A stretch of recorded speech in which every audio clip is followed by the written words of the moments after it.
Boss के माँ बाप कोई नहीं है, जोसेफ ने अगली सीट से भर्राई हुई आवाज में कहा। गालिबन उसने भी ये झूठ महज इसलिए बोला था कि राफिया की नज़रों में वो और ज्यादा रहम का मुस्तहिक हो जाए। सब ठीक हो जाएगा, सब ठीक हो जाएगा, राफिया इमरान का शाना थपकती हुई बोली। बस फिर क्या था, इमरान की हिचकियाँ दहाड़ों में तब्दील हो गई। टैक्सी पोर्च में रुक चुकी थी, लेकिन वो सब बैठे ही रहे। इमरान कभी उर्दू में दहाड़े मारता और कभी अंग्रेजी में। अलबत्ता जोसेफ की समझ में नहीं आ रहा था कि वो उसे अरबी में समझाए या अंग्रेजी में। बदिक्कत तमाम वो उसे गाड़ी से उतारने में कामयाब हुआ और सब ड्राइंग रूम में आए। जोसेफ ने इमरान को सहारा दे रखा था। आप लोग बैठे, राफिया ने अंदरूनी दरवाजे की तरफ बढ़ते हुए कहा। मैं प्रोफेसर को इत्तला देने जा रही हूँ। वो चली गई और जोसेफ रोनी सी शक्ल बनाए इमरान की तरफ देखता रहा। इमरान की आंखें बंद थी और कराहें जारी। कुछ देर बाद राफिया वापस आई। जोसेफ ने भी उसकी आंखों में इमरान के लिए रहमदिली की झलकियां देखी। राफिया ने जोसेफ से कहा, मैं सिर्फ मरीज को दूसरे कमरे में ले जाऊंगी, तुम यहीं बैठोगे। बहुत अच्छा मादाम, जोसेफ ने खड़े होकर बड़े अदब से कहा। राफिया ने इमरान का बाजू पकड़कर उठाते हुए कहा, चलिए। इमरान ने अहमकाना अंदाज में सर उठाकर उसकी तरफ देखा और लड़खड़ाता हुआ चलने लगा। दूसरे कमरे में बस इतनी ही रोशनी थी कि वो दोनों मुतहरिक साए मालूम होने लगे थे, एक दूसरे के कदोकाल नहीं देख सकते थे। यहाँ बैठ जाइए, राफिया ने उसे एक कुर्सी की तरफ धकेलते हुए कहा। ठीक है, अब आप यहाँ तन्हा होंगे और प्रोफेसर की आवाज़ बखूबी सुन सकेंगे। रोशनी तो करती जाइए, इमरान ने कराह कर कहा। आवाज़ अंधेरे में भी सुनी जा सकती है, आपकी भलाई इसी में है। कुछ देर के लिए अंधेरा बर्दाश्त करना ही पड़ेगा। जी बहुत अच्छा, इमरान ने सआदतमंदाना अंदाज में कहा। राफिया उसे वहीं छोड़कर चली गई। दफातन ऐसी आवाज़ आई जैसे कोई बहुत दूर से किसी को पुकार रहा हो। फिर आहिस्ता आहिस्ता वो आवाज़ करीब आती गई। अब इमरान उसे बखूबी सुन सकता था। सारे खाने खाली हैं, सारे खाने खाली हैं, आसिफ नहीं हो सकता। इस मामले में किसी की भी रूह को दखल नहीं है। 100% किसी आदमी का कारनामा। क्या तुम सुन रहे हो? जवाब दो। मैं सुन रहा हूँ, इमरान रूहानी आवाज़ में बोला। खुदा के लिए मुझे इस अजियत से निजात दिला दो। तुम्हारी बात भी मेरे कानों तक पहुँच गई है। आवाज़ आई, चंद लम्हे खामोश रही, फिर कहा गया, ये किसी ऐसे आदमी की हरकत है जिसकी कोई कीमती चीज़ तुम्हारे पास है। आंटी हमीदा की अंगूठी हो सकती है, अच्छी लगी थी, पार कर लाया था। नहीं, अंशतरियों और नकीनों का खाना खाली है, खाली ही रहने दो। अंगूठी तब वापस होने से रही। संजीदगी से सोचो, वो कौन सी चीज़ है जिसकी वापसी के लिए तुम्हें धमकियां मिलती रही हैं? आंटी हमीदा को पता ही नहीं धमकियां क्या देंगी। हाय, अरे मरा, ओ खुदा के लिए मेरा इलाज करो। इलाज हो जाएगा, लेकिन मेरे हिसाब से तो तुम उसके बाद भी महफूज न रह सकोगे। इस बार शायद वो दुश्मन इससे भी ज्यादा खतरनाक हरबा इस्तेमाल करे। अरे पहले मेरी अकल तो ठिकाने आए, फिर सोचूंगा कि मैंने किसी की क्या चीज़ दबा रखी है। उफ मरा, ओफो, अब तो जलन कुछ और ज्यादा बढ़ गई है। तुम ठीक कहते हो, मुझे जो कुछ कहना था कह चुका। अपने हर फेल के लिए तुम खुद जिम्मेदार होगे, लेकिन मैं बिला मुआवजा कोई काम नहीं करता। तुम्हारे इलाज की कीमत 500 रुपये होगी। मुझे मंजूर है। अच्छा तो फिर उसी कमरे में वापस जाओ। रकम राफिया सुमनाफ के हाथ पर रखो, इलाज भी वही करेगी। खुदा हाफिज। कमरे की फिजा पर फिर वही पहले का सब बोझल सुकूत तारी हो गया। इमरान उठा और लड़खड़ाता हुआ फिर ड्राइंग रूम में वापस आया। क्या हुआ? राफिया कुर्सी से उठती हुई बोली। 500 रुपये इस वक्त तो नहीं है मेरे पर्स में। फिर क्या मैं यहाँ से बेनील मराम वापस जाऊँगा? मैं नहीं समझी। इमरान मुआलजे की शराइत दोहराता हुआ गिड़गिड़ाया। खुदा के लिए कुछ करो, वरना मैं शायद अब दोबारा खुदकुशी भी कर लूँ। मैं प्रोफेसर को इस पर आमदा करूँगी। वो फिलहाल आपसे कुछ न तलब करें, सेहतयाब हो जाने के बाद आप अदा कर देंगे। बहुत बहुत शुक्रिया, मैं यकीनन ये रकम 2-3 दिन में मुहैया कर दूंगा। इमरान हाय वाय करता रहा। जोसेफ पुरतशवीश नज़रों से उसकी तरफ देखे जा रहा था और मालूम होता था जैसे उसे इमरान पर तरस भी आ रहा हो और गुस्सा भी। कुछ देर बाद राफिया वापस आई। उसके चेहरे पर कुबूदगी के आसार थे।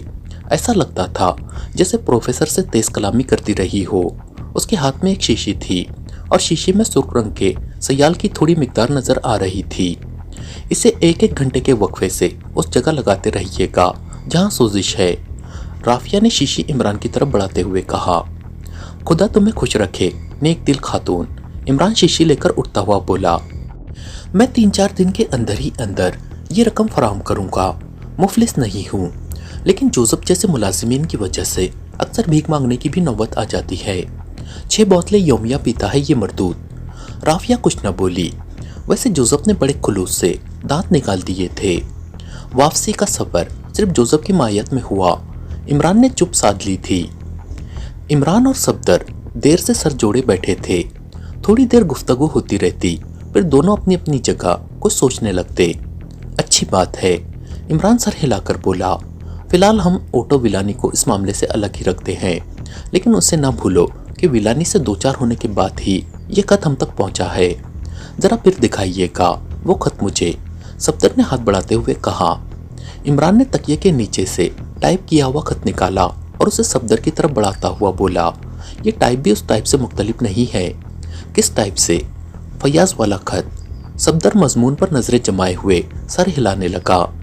लिखा था, लिफाफे की वापसी पर रजामंदी का इजहार अपने फ्लैट के दरवाजे पर चौक क्रॉस बनाकर करो। उन्हें यकीन है कि लिफाफा आप ही के पास है, सफदर ने कुछ देर बाद कहा। क्यों ना हो, जबकि वो मुझे अच्छी तरह जानते हैं। क्या मतलब? फैयाज को चाहिए था कि वो मुझसे मदद मांगने के सिलसिले में एहतियात से काम लेता। अलल ऐलान अस्पताल में ना बुलवाना चाहिए था। बहरहाल मेरा कदम दरमियान देखकर उन्हें यकीन हो गया। मैं लिफाफे के सिलसिले में उन्हें चक्कर ज़रूर दूंगा। अगर वो लोग आपको अच्छी तरह जानते हैं तो फिर आप भी उनसे वाकिफ़ ही होंगे। नहीं, मैं नहीं जानता कि वो कौन है, लेकिन मुझे यकीन है कि वो मेरे और फैयाज के ताल्लुकात से बखूबी वाकिफ़ मालूम होते हैं, और कम अज़ कम मेरे बारे में ये तो जानते ही होंगे कि मैं कितने मुखलिसाना अंदाज में उल्लू वाक़ हुआ हूँ। इमरान अपनी बाईं आंख दबाकर मुस्कुराया और ठीक उसी वक्त फ़ोन की घंटी भी बजी। हेलो, वो रिसीवर उठाकर माउथ पीस में बोला।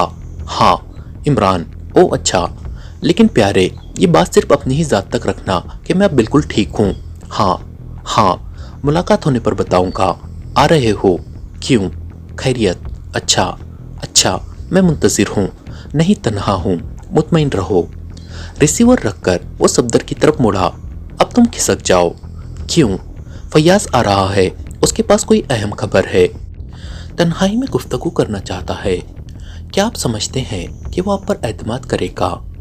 मैं अक्सर उसे इस पर मजबूर कर देता हूँ। सफदर ने वहाँ से चले जाने में देर नहीं लगाई थी।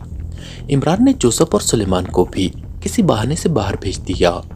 कुछ देर बाद फैयाज आ गया, लेकिन उसके चेहरे पर बशाशत नहीं थी। इमरान के चेहरे की शगुफ्तगी पर शायद उसे हैरत हुई थी। कुछ न पूछो, ये अपना कलोटा बड़े काम का आदमी है। कौन, जोसेफ? हाँ, इल्म नजूम से दिलचस्पी उसे एक ऐसे आदमी के पास ले गई थी जो इस मर्ज का इलाज जानता था। तुमने प्रोफेसर ऑटो विलानी के इश्तिहारात तो देखे होंगे। गालिबन कहीं देखा तो है। बस वही। जोसेफ ने उसकी सेक्रेटरी से इस हादसे का तस्करा किया था। तो तुम अब बिल्कुल ठीक हो? बिल्कुल सुपर फैयाज, लेकिन दूसरों की नज़रों में अभी बीमार ही रहना चाहता हूँ। और ये भी देखो, उसने वही खत फैयाज की तरफ बढ़ा दिया जिसे कुछ देर पहले सफदर देख रहा था।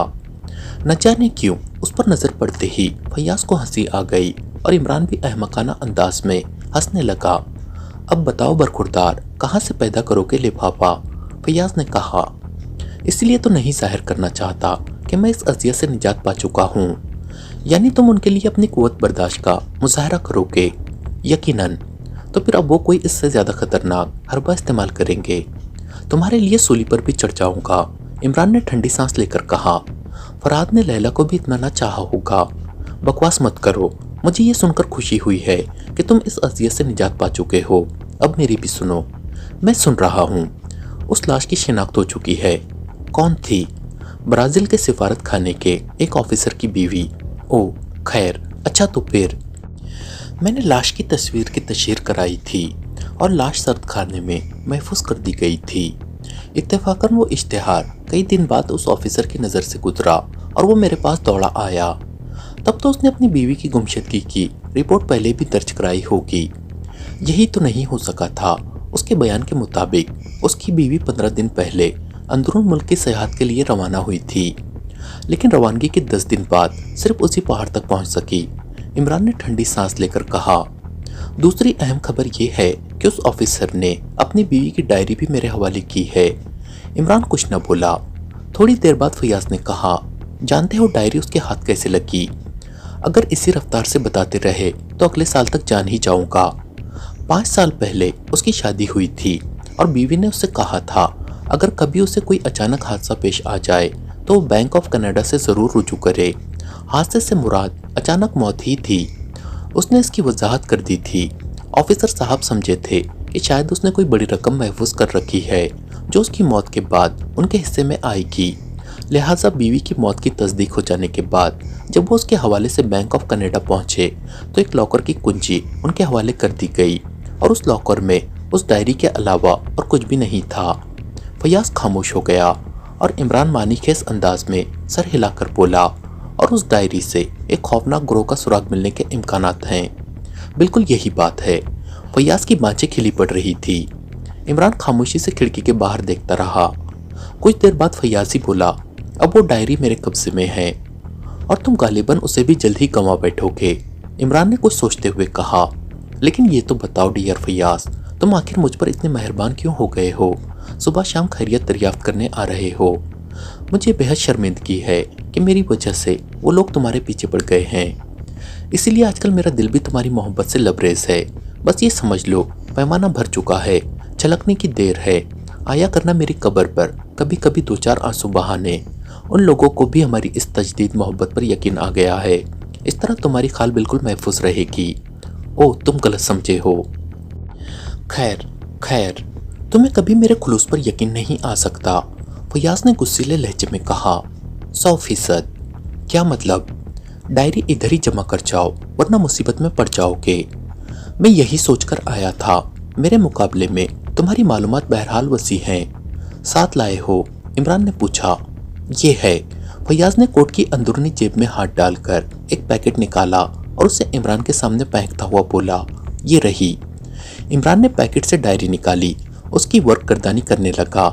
सारे सफ़ात सादा थे, कहीं भी कोई तहरीर नजर न आई। तुम खुद ही कुछ पढ़कर सुनाओ, इमरान ने डायरी बंद करके फयाज की तरफ बढ़ाते हुए कहा, जो दूसरी जानिब रुख मोड़े दीवार की एक पेंटिंग का जायजा ले रहा था।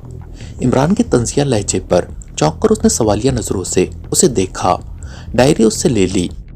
वर्क उल्टे और उछलकर खड़ा हो गया। अब वो इमरान को कहर आलूद नजरों से घूर रहा था। सांस फूलने लगी थी। ये क्या कमीनापन है? वो बिल आखिर हाँफता हुआ बोला, लाओ वो डायरी वापस करो वरना अच्छा ना होगा। दिमाग तो नहीं खराब हो गया? इसके अलावा और कौन सी डायरी दी थी तुमने?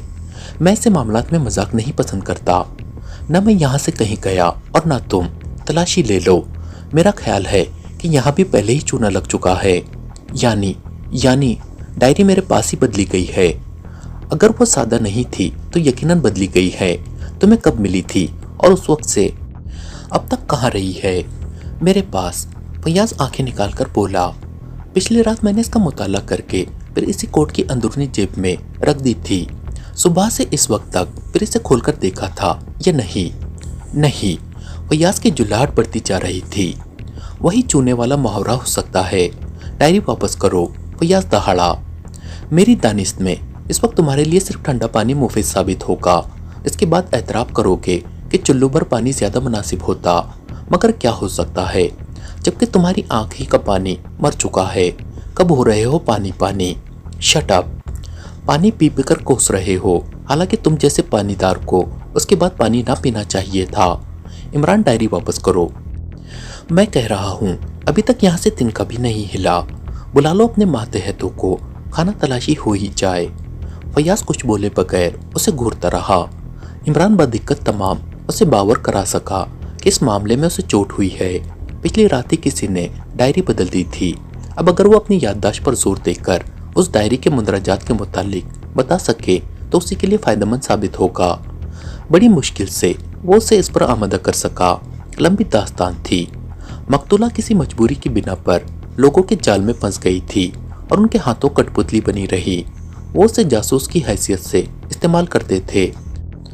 उसे उनके हुक्म पर मकामी हुक्काम से रब्त व ज़ब्त बढ़ाना पड़ता था और फिर उन्हें अपने एतमाद में लेकर हुकूमत के राज मालूम करती थी। यहाँ आने से कबल भी उसका शोहर जिन जिन ममालिक में रहा था वो वहाँ सब कुछ करती रही थी। उन ममालिक के राज मालूम करके अपने नामालूम आकाओं तक पहुँचाती। फयाज के बयान के मुताबिक डायरी में इसका तस्करा नहीं था कि वो किन मजबूरियों के तहत उनके हाथों खिलौना बनी रही थी। उसने लिखा था कि वो पुरइसरार लोग हैं, मखसूस जुबानों में गुफ्तगू करते हैं, एक दूसरे से नावाकिफ मेंबर दो ला यानी अल्फाज के जरिए एक दूसरे को पहचानते हैं। फयाज ने इमरान को बताया कि वो अल्फाज लोबो और लीला हैं। किसी की जुबान से लोबो सुनकर लीला कहने वाले एक दूसरे के मुतालिक यकीन कर लेते हैं कि वो इस मखसूस तंजीम से ताल्लुक़ रखते हैं। मकतूला ने डायरी में मिसाल के तौर पर एक वाक़या लिखा था। पिछले साल जापान में उसे एक काम सौंपा गया, किसी से कुछ कागजात वसूल करके कहीं पहुंचाने थे। तरीका ये बताया गया कि वो एक समाजी इज्तिमा में शिरकत करे और आहिस्ता आहिस्ता लफ्ज़ लोबो दोहराती हुई भीड़ से गुजरती रहे और जवाब में जिसकी ज़ुबान से भी लीला सुने उसी के साथ हो ले, कागजात उसी से मिलेंगे। यही हुआ भी। इसके बाद सैकड़ों बार इन ला यानी अल्फाज से साबिक़ा पड़ा। फयाज ने बताया डायरी का इख्तिताम इन अल्फाज पर हुआ था। अब इस मुल्क में नए ऑर्गेनाइज़र की आमद की इत्तला मिली है। सुना है उसके साथ जानवरों की फौज होगी। तफसीलात का इंतज़ार है। फयाज खामोश हो गया था और कमरे की फिजा में सिर्फ टाइम पीस की टिक टिक गूंज रही थी।